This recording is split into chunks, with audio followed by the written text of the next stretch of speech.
அனைவருக்கும் வணக்கம். ஔஷதம் சித்த மருத்துவ மையத்தின் சார்பாக உங்களின் மருத்துவர் டாக்டர் மோ கலைவாணன். இந்த பகுதியில் டிஸ்பேஜியாங்கிற கண்டிஷனை பற்றி பார்க்கலாம். நிறைய பேருக்கு இந்த பிரச்சனை அறிமுகமான ஒரு விஷயமா இருக்கலாம். அது என்னன்னா, சாப்பிடும் போது அவங்களால உணவை விழுங்க முடியாத பிரச்சனையை தான் டிஸ்பேஜியன்னு சொல்லுவாங்க. இது ஏன் வருது, எப்படி வருது, யாருக்கு வரும், அப்படி ஒவ்வொரு கேள்வியாக கேட்டுக்கிட்டே போனால் அதுக்கான பதில்கள் நம்ம பார்த்தோம்னா, பக்கவாதம் வந்தவங்களுக்கு இந்த பிரச்சனை வரும். அதே போல் உதட்டு பிளவுன்னு ஒரு பிரச்சனை இருக்கு, அந்த பிளவு அந்த கண்டிஷன் இருக்கிறவங்களுக்கும் இந்த டிஸ்பேஜியா வரும். முதுமை காலத்தில் ரொம்ப வயசானவங்களுக்கு இந்த பிரச்சனைகள் வருது. அதே போல் உணவு குழாயில் ஏற்படக்கூடிய ஒரு ஜவ்வு, முதல்ல ஒரு வால்வு இருக்கும், அந்த வால்வில் ஒரு சதை வளர ஆரம்பிக்கும் ஜவ்வு மாதிரி.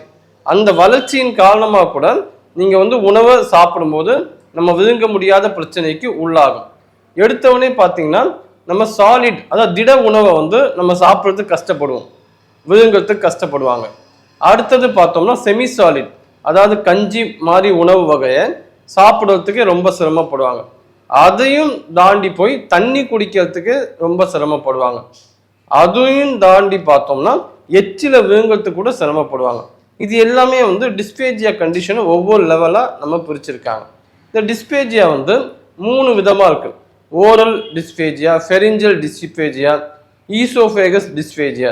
அதாவது ஓரலில் ஏற்படக்கூடியது, ஃபேரன்ஸில் ஏற்படக்கூடிய, ஈசோஃபேகஸில் ஏற்படக்கூடிய பாதிப்புகளை தனித்தனியாக பிரிவாக பிரிச்சிருக்காங்க.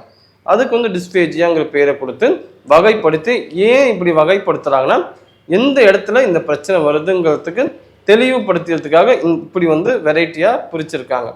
இந்த டிஸ்பேஜியா கண்டிஷன் வரும்போது என்ன ஆகும்னா, ஒரு மாதிரி பிரச்சனை அதிகமாக, ஏன்னா சாப்பாடு தானே எல்லாமே, இந்த சாப்பாடே சரியாக சாப்பிட முடியலங்கிறதே ஒரு மன உளைச்சலுக்கு ஆளாயிடும்.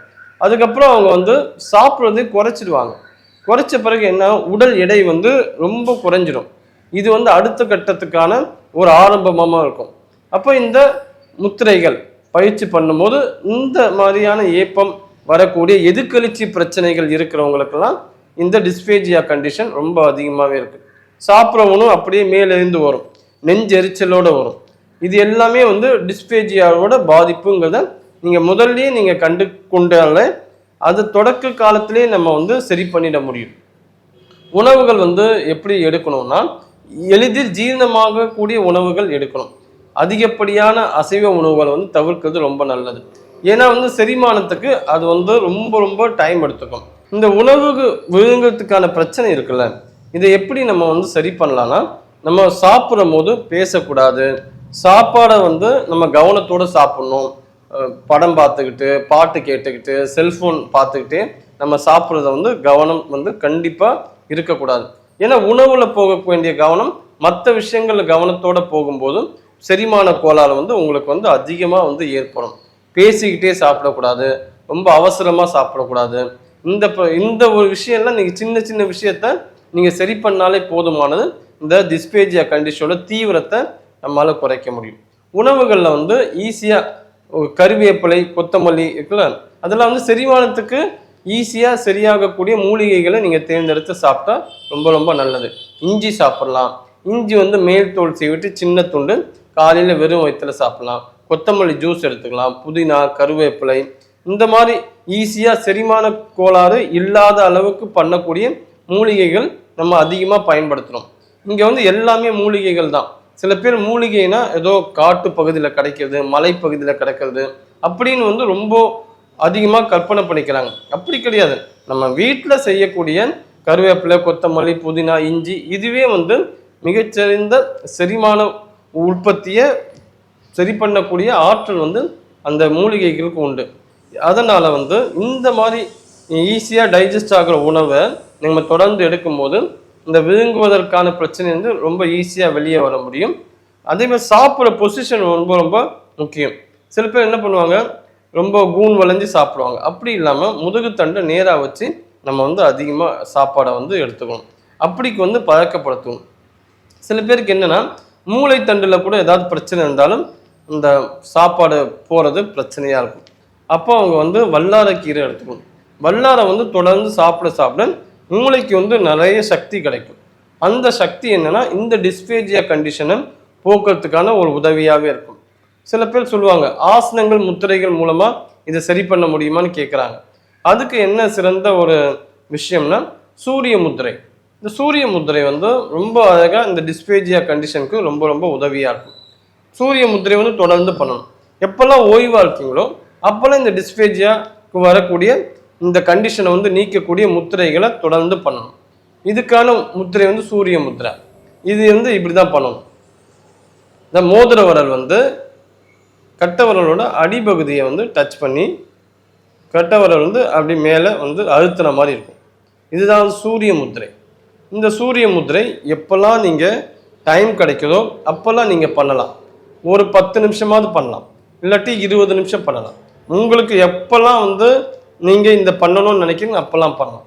உணவுக்கு முன்னாடி உணவுக்கு அப்புறம் அந்த எந்த கட்டுப்பாடுகள் முத்திரைக்கு வந்து கிடையாது. ஏன்னா இன்னைக்கு இருக்கிற பரபரப்பான ஒரு காலகட்டத்தில் எதை சொன்னாலும் எனக்கு டைம் இல்லை, அப்போ உங்கள் ஆரோக்கியத்துக்கு நீங்கள் டைமை செலவழிக்கலைன்னா அப்புறம் என்ன நீங்கள் சம்பாதிச்சு என்ன பண்ண போகிறீங்க? அந்த கேள்வியை வந்து மனசுக்குள்ளே கேட்டுக்கணும்.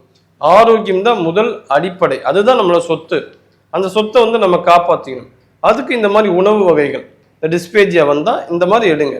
ஈஸியாக நம்மளால் என்னெல்லாம் டைஜஸ்ட் ஆகக்கூடிய கீரைகள் காய்கறிகள் பழங்கள் அப்படி நீங்கள் எடுங்க. அது வந்து உங்களுக்கு ரொம்ப சப்போர்ட் பண்ணும். முத்திரைகள் பண்ணலாம். சில பேர் எக்ஸசைஸ் பண்ணுறதுக்கே டைம் இல்லைன்னுவாங்க, எதை கேட்டாலும் டைம் இல்லைன்னுவாங்க. அவங்க இந்த முத்திரை சூரிய முத்திரை ரொம்ப அழகாக இருக்கும். நீங்கள் ட்ராவல் பண்ணும்போது பண்ணலாம், படுக்க போகும்போது முன்னாடியே கூட ஒரு 10 நிமிஷம் பண்ணலாம்.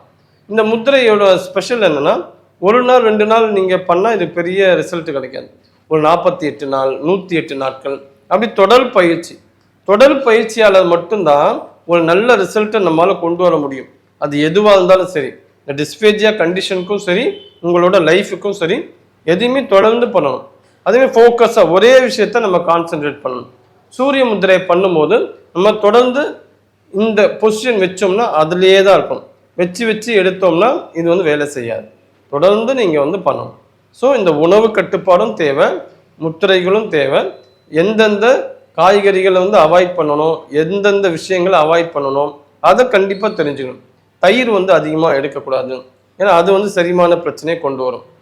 அதை வந்து மோராக்கி சாப்பிட்லாம். புளி அதிகமாக சேர்க்கக்கூடாது, காரம் அதெல்லாம் வந்து மிளகு காரமாக நீங்கள் மாற்றிக்கலாம். மிளகாத்தூள் காரம் வந்து நமக்கு தேவையில்லை. இந்த மாதிரி உணவில் சின்ன சின்ன கரெக்ஷன் நீங்கள் பண்ணிக்கிட்டே வரும்போது இந்த டிஸ்பேஜியா கண்டிஷன் வந்து ரொம்ப ஈஸியாக வெளியே வர முடியும். நன்றி, வணக்கம்.